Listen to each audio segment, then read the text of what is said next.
Hello everyone, मैं नीरज शर्मा आनंद institute के YouTube channel पर आपका फिर से स्वागत है।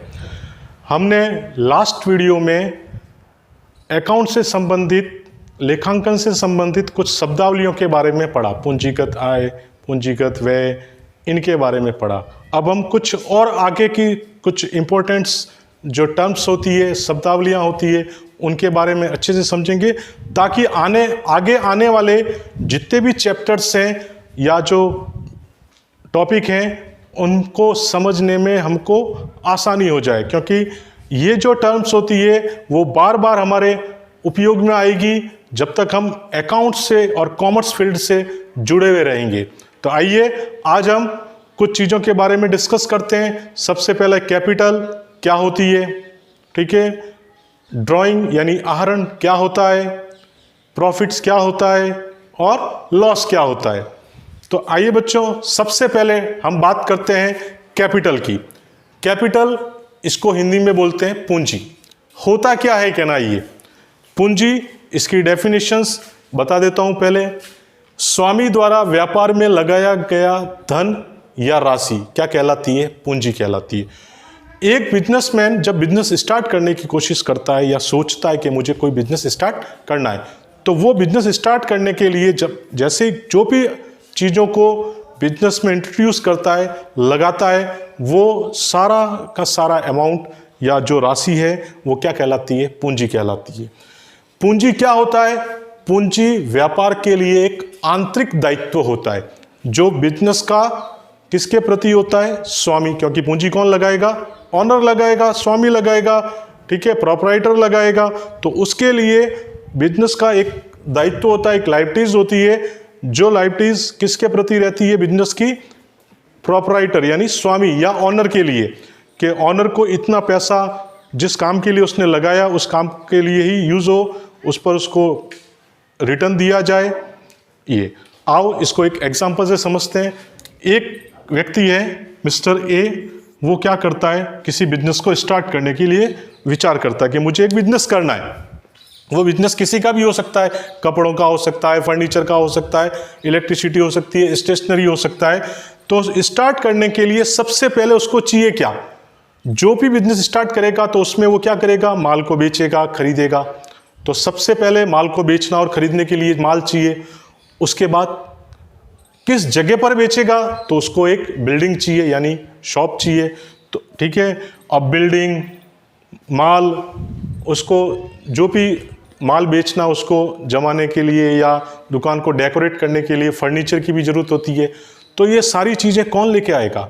ये सारी चीज़ें बिजनेस जो स्टार्ट कर रहा है वही व्यक्ति लेके आएगा, क्योंकि वो बिजनेस का क्या कहलाएगा लाने के लिए? कारण स्वामी। तो मान लिया अगर किसी बिजनेस को स्टार्ट करना है तो कोई मिस्टर ए किसी बिजनेस को स्टार्ट करना चाहते हैं, तो वो बिजनेस को स्टार्ट करेंगे तो वो क्या बन जाएंगे? उस बिजनेस के स्वामी यानी ऑनर यानी प्रोप्राइटर।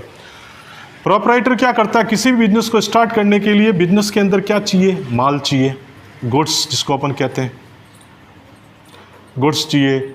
इसके साथ साथ में और क्या चाहिए? कैश भी चाहिए यानी नकद। इसके बिना भी काम नहीं होगा, ठीक है। इसके अलावा और क्या चाहिए? हो सकता है मशीन की भी आवश्यकता पड़े, ठीक है। इसके साथ में और क्या चाहिए? फर्नीचर की भी आवश्यकता हो सकती है। इसके अलावा और किसी भी चीज़ की आवश्यकता होती है, किसकी? बिल्डिंग की। इसके बिना तो जगह चाहिएगी हमारे को, ठीक है, यानी भवन। इन सारी चीज़ों की आवश्यकता हमारे को होने वाली है बिजनेस स्टार्ट करने से पहले, क्योंकि इनके बिना, कम से कम इनके बिना तो बिजनेस स्टार्ट नहीं हो पाएगा। नहीं हो पाएगा तो क्या किया जाए?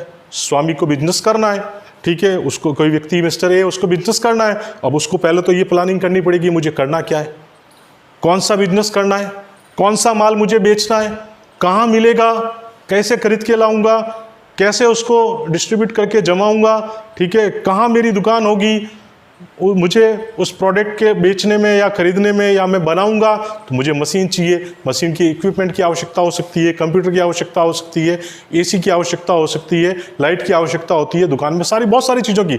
इन सारी चीज़ों की व्यवस्था कौन करेगा? जो बिजनेस स्टार्ट करना चाहता है वो करेगा। तो वो व्यक्ति इन सारी चीज़ों की व्यवस्था करेगा ठीक है, क्योंकि उसको क्या करना है, बिजनेस को स्टार्ट करना है। तो बिजनेस को स्टार्ट करने के लिए इन सारी चीज़ों को जो व्यक्ति लेके आता है, मान लिया अब लेके आता है तो वो कौन कहलाता है, लेके आने वाला व्यक्ति तो कहलाएगा व्यापार का स्वामी। ठीक है, उसने ये जो सारी चीज़ें लाई, उनका जो कंबाइंड रूप होता है, जो सामूहिक रूप होता है, वो क्या कहलाता है, आपका पूंजी। अब बात ये आती है कि लेखांकन के अंतर्गत ऐसे तो लिखा नहीं जाएगा कि ये 5 कपड़े का बिजनेसमैन है तो ये 5 मीटर कपड़ा, ये 100 मीटर कपड़ा। ठीक है, स्टेशनरी का व्यापारी होगा तो ये 50 किताबें, 11th की 50 किताबें, 12th की, ऐसा तो होता नहीं है। ठीक है, machine 1, machine 2, machine 3, 3 computer, 4 AC। ठीक है, इस तरीके से तो लिखा नहीं जाएगा। बिल्डिंग छोटी है, बड़ी है, स्क्वायर फुट में कितना है, ऐसा नहीं मेंशन नहीं किया जाएगा। तो बिजनेस के अंदर जो लेखांकन किया जाता है, हम लेखांकन की दृष्टि से ही काम करते हैं। लेखांकन के अंदर सारी की सारी चीज़ें, उन लेन देनों को लिखा जाता है जो कैसे होते हैं, आर्थिक लेन देन, यानी कि ऐसे लेन देन जिसको अपन किस में प्रदर्शित कर सकें, मुद्रा में, पैसे में, जिसको उनमें कन्वर्ट कर सके। तो जो मुद्रा में कन्वर्ट करने के बाद जो अमाउंट आएगा, उसी अमाउंट की फिगर को आपको अकाउंट में शो करना पड़ेगा। किस नाम से, कैपिटल के नाम से। ठीक है, जैसे मान लिया जितना भी माल आपने लाया, चाहे आप कपड़े के व्यापारी हो तो कपड़ा लेके आओगे, कितने मीटर लाओगे, कितना थान लाओगे। ठीक है, तो जैसे माल वो जितना भी लाया उसको कहीं से लाओगे या बनाओगे, तो कच्चा माल चाहिएगा हमारे को, तो उसको खरीदोगे। ठीक है, तो माल लाओगे, मान लिया आपने 50,000 का माल लाया। ठीक है, फिर 50,000 का माल लाने के लिए आपको क्या लगाना पड़ा, 50,000 कैश लगाना पड़ा। फिर आपको एक मशीन की भी आवश्यकता पड़ी, तो आपने कहा एक मशीन भी खरीदी जाए। मान लिया 10,000 की एक मशीन भी ली, बिजनेस के लिए, बिजनेस में लगानी है ताकि बिजनेस को चलाने में सहयोग हो सके। फर्नीचर की व्यवस्था की, फर्नीचर भी 10,000 की व्यवस्था कर ली, उसकी जो कॉस्ट आई वो 10,000, वो भी सारा पैसा कौन दे रहा है, ऑनर लगा रहा है। बिल्डिंग मान लिया 1 लाख रुपए में बिल्डिंग आ गई। तो ये जितना भी माल आया, नकद आया, फर्नीचर आया, उसकी क्वांटिटी को शो नहीं किया जाता, उसके मनी टर्म्स को शो किया जाता। नहीं, मेजर किस में करना है, मनी में, यानी मुद्रा में। उसका परिवर्तन, उसकी क्वांटिटी शो नहीं करनी है अकाउंट्स के अंदर, उसको मुद्रा में कन्वर्ट करके काम करना है। तो इन सबका जो टोटल आएगा अमाउंट, यानी 50, 1 लाख, 1,10,000, 1,20,000 और 2 लाख। ठीक है, तो 2,20,000 रुपये, यानी कि स्वामी ने बिजनेस को स्टार्ट करने के लिए कितना पैसा लगाया, टोटल 2,20,000 रुपये। ये कौन लगा रहा है, मिस्टर ए, बिजनेस स्टार्ट करने के लिए। तो मिस्टर ए के द्वारा जो बिजनेस का कौन कहलाएगा, आप स्वामी।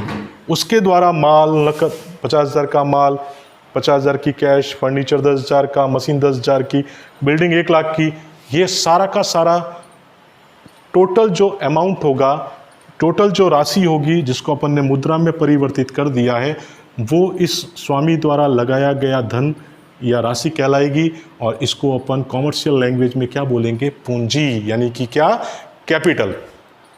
अब कैपिटल ये सारा का सारा बिजनेस में जाएगा, फिर बिजनेस आराम से चालू होता रहेगा। अब बिजनेसमैन का सारा पैसा कहाँ पहुँच गया, सारा जो भी उसके पास था, जो भी उसके पास रिसोर्सेज थे, वो सारे के सारे रिसोर्सेज उसने कहाँ लगाए, अपने बिजनेस में। जो भी संसाधन थे वो उसने अपने बिजनेस में लगा दिए। अब धीरे धीरे आगे बढ़ा, बिजनेस चलता रहा। हो सकता है उसके घर पे कुछ निजी काम आ गया हो, व्यक्तिगत काम हो, उसके लिए उसको पैसों की ज़रूरत है। अब वो पैसों की व्यवस्था कहाँ से करेगा, पैसों की व्यवस्था, सारा पैसा, सारा रिसोर्सेज उसका कहाँ लगा हुआ है, उसकी दुकान में, उसके व्यापार में लगा हुआ है। ये पूरा व्यापार है, इस व्यापार में लगा हुआ है। इस व्यापार में जितनी भी चीज़ लिखी हुई है वो सब किसने लगाई, मिस्टर ए ने। तो मिस्टर ए ने व्यापार में क्या लगा रखी है, पूंजी। कितनी पूंजी लगा रखी है, 2,20,000। ये पैसा बिजनेस में अंदर उसने लगा लिया। अब क्या होगा, बिजनेस कंटिन्यू चलता रहा। कुछ टाइम बाद उसके घर में कुछ ओकेजन हुआ, ओकेजन के लिए उसको पैसों की आवश्यकता हुई। उस ओकेजन को कंप्लीट करने के लिए पैसों की आवश्यकता है। अब पैसा कहाँ से लाएगा, उसका सारा का सारा पैसा तो कहाँ लगा हुआ है, बिजनेस में लगा हुआ है। तो वो कहाँ से निकालेगा पैसा, बिजनेस में से। उसको अपने घर के टेलीफोन का बिल भरना है, हो सकता है घर रेंट पर हो, किराए पर हो तो घर का किराया चुकाना हो, उसका बच्चा किसी स्कूल में पढ़ रहा हो तो स्कूल की फीस जमा करानी हो, ठीक है, और भी घर के बहुत सारे काम होते हैं, शादी है, ठीक है, कपड़े का व्यापारी है तो शादी में कपड़े की भी आवश्यकता होती है, उसका उपयोग कर सकता है। हो सकता है और भी आप फर्नीचर के व्यापारी हैं, फर्नीचर की आवश्यकता हो सकती है। तो ये सारी चीज़ें वो कोई बाहर से थोड़ी लाएगा, अपने बिजनेस में से जहाँ तक हो सकेगा वहाँ से बिजनेस में से लेगा। तो बिजनेस में से लेगा तो बिजनेस को पे तो करेगा ही नहीं, हाल फिलहाल तो अपनी दुकान में से अपन लेके जाएंगे तो कहाँ पे करेंगे। तो जब व्यापार के स्वामी द्वारा व्यक्तिगत प्रयोग या निजी प्रयोग हेतु जो भी राशि निकाली जाती है, जो भी राशि निकाली गई राशि क्या कहलाती है? आहरण। क्या कहलाती है? आहरण, जिसको अपन बोलते हैं ड्राइंग। क्या बोला जाता है? ड्राइंग। अब इस बिजनेस में से जो 2,20,000 के रूप में ये सारा लगा हुआ है, इसमें से अगर इसको अपने बच्चे की स्कूल की फीस भरनी है तो ये कहाँ से पैसा निकाल के लेके जाएगा? अपनी दुकान में से। तो दुकान में से उस स्कूल की जो फीस है, उसकी जो फीस है, ठीक है, वो फीस का पैसा जितना भी बनता है वो पैसा पूरा कहाँ से निकालेगा? बिजनेस से। अगर उसको 2,000 रुपये फीस के निकालने, ठीक है, तो 2,000 रुपये जैसे वो निकालेगा तो ये जो मिस्टर ए है, जब व्यापार से किस लिए निकाल रहा है? बिजनेस का पर्पज़ नहीं है, उसका पर्सनल यूज़ है, उसका बच्चे के स्कूल की फीस भरनी है, हो सकता है रेंट भी, किराया चुकाना पड़े घर का, उसके लिए 5,000 की ज़रूरत हो, तो उसके द्वारा जितना भी उसके द्वारा हो सकता है मटेरियल निकाला जाए, गुड्स निकाला जाए 1,000 रुपये का। तो ये जितनी भी राशि का अमाउंट उसने निकाला है, जितना भी क्वांटिटी निकाली, मटेरियल निकाला, कैश निकाला, उनका जितना भी राशि टोटल बनती है, उस टोटल राशि को व्यापार का स्वामी क्या करता है? व्यापार से निकालता है। तो क्यों निकालता है? क्योंकि उसके सारे ये क्या है? पर्सनल काम है, ठीक है, व्यक्तिगत प्रयोग अथवा निजी प्रयोग है। तो निकाली गई राशि क्या कहलाती है? आहरण, यानी कि ड्राइंग। अब उसने कितना पैसा निकाल लिया यहाँ से? 2 और 5 7 और 1 8,000, यानी कि ए का आहरण कितना माना जाएगा? 8,000। अब जब ए ने पैसा लगाया तब तो क्या बना? पूंजी, ठीक है, यानी कि व्यापार को ए को कितना पैसा देना है वापस? कम से कम 2,20,000। अब क्या होगा? उसने क्या किया? अपने व्यक्तिगत प्रयोग के लिए पैसा निकाल लिया। कितना पैसा निकाला? 8,000 रुपये। तो व्यापार के अंदर उसका कितना पैसा लगा हुआ है? 2,20। उसने उसमें से कितना निकाल लिया? 8,000 निकाल दिया। तो अब बिजनेस के अंदर उसका कितना, ए का, मिस्टर ए का कितना पैसा लगा हुआ है? 2,12,000 रुपये, ठीक है। तो अब बिजनेस का दायित्व क्या होगा? 2,12,000 तक ही रहेगा। तो क्या हुआ? आहरण करने से किस में कमी आई? आहरण करने से इस 2,20,000 रुपये के अमाउंट में कमी आई, और ये 2,20,000 रुपये क्या था? कैपिटल। यानी कि आहरण करने से किस में कमी आती है? पूंजी में कमी आती है। क्लियर? अब बिजनेस के अंदर एक बिजनेसमैन बिजनेस करता है, स्टार्ट किया, पैसा लगाया, पर्सनल यूज़ के लिए पैसा निकाला, सेल किया, परचेज किया, सब कुछ काम करता है। वो क्यों करता है बिजनेस? वो उसका मेन मोटो क्या होता है बिजनेस करने का? उसका उद्देश्य होता है प्रॉफिट कमाना। तो प्रॉफिट कैसे होगा? ठीक है, प्रॉफिट कमाने के लिए वो क्या करेगा? माल ज़्यादा से ज़्यादा बेचेगा, अपने खर्चों को क्या करेगा? कम करेगा। तो लाभ यानी प्रॉफिट्स, खर्चों पर आय का आधिक्य। इस मीन्स ये होता है कि खर्चे कम और इनकम ज़्यादा, ठीक है। तो उनका जो अंतर होता है वो क्या कहलाता है? लाभ। जैसे मान लिया आपको माल बेचने से 5 लाख रुपए की इनकम हुई, ये माल बेचने से। इस माल को बेचने में जो खर्चा लगा, पैकिंग का, डिलीवरी एक्सपेंसेस, वो सब बिजनेस के लगे। मान लिया 10,000 का खर्च हो गया, तो आपने कितना प्रॉफिट्स कमा लिया? आपका प्रॉफिट्स कितना है? तो 5 लाख का माल बेचा तो इनकम आई 5, लेकिन क्या 5 पूरे आए? नहीं, उसमें से 10,000 का क्या हो गया? खर्च हो गया। इट मीन्स आपका प्रॉफिट्स, आपकी आय क्या कहलाएगी? 4,90,000 रुपये। अब बिजनेस में स्वामी हमेशा इसी उद्देश्य के साथ काम करता है कि मुझे क्या हो? प्रॉफिट ही हो। लेकिन कई बार कुछ कंडीशंस, कुछ प्रोसेस, कुछ काम करने का तरीका, ठीक है, कंपटीशंस, इस कारण से बिजनेस में क्या हो सकता है? लॉस भी हो सकता है, तो लॉस यानी कि हानि। हानि कब होती है? जब बहुत ज़्यादा खर्चे हो जाएं और उसके अनुपात में, उसके अकॉर्डिंग इनकम हमारे पास नहीं हो, यानी कि जेब में जितना इनकम है, जितना पैसा है, उससे ज़्यादा खर्च कर लेना, तो क्या हो जाएगा हमारे को? लॉस यानी हानि। आय पर खर्चों का लाभ क्या था? खर्चों का आय, खर्चों पर आय का आधिक्य, और यहाँ पर होगा आय कम और खर्चे ज़्यादा, यानी आय पर खर्चों का आधिक्य क्या कहलाता है? हानि।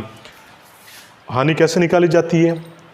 खर्चों में से किसको घटाना है? आय को। तो क्या निकल के आ जाएगा आपका? लॉस। मान लिया आपने किराए के 5,000 प्राप्त किए और जब किराया चुकाया तो 6,000 चुका दिया, ठीक है, या ब्याज प्राप्त किया 5,000 और चुका दिया 6,000, तो इसका मतलब आपको क्या हुआ? 1,000 का लॉस। आई होप आपको ये चारों पॉइंट्स, चारों टर्म्स, कैपिटल, ड्राइंग, प्रॉफिट और लॉस अच्छे से समझ में आई होगी। Thank you for watching.